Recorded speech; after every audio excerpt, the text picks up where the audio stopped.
What's up, everyone? You guys ever run into an issue where you took your GoPro's mount from the bracket and now it does not go back in? Yeah, I was also in the same boat, like all of you guys.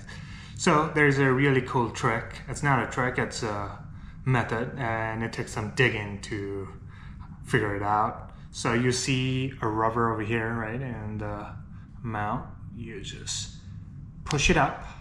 It's up, right? Now this thing wiggles. When this thing was over here, this was really hard as hell. Now, since this can wiggle, has a wiggle room, now you just need to plug it back in. There you go. Now this still wobbles, and now you just need to push it down. Now it's, again, it does not move more. Anyway, so hope you enjoyed this video.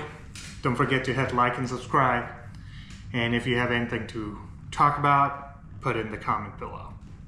All right, until next time.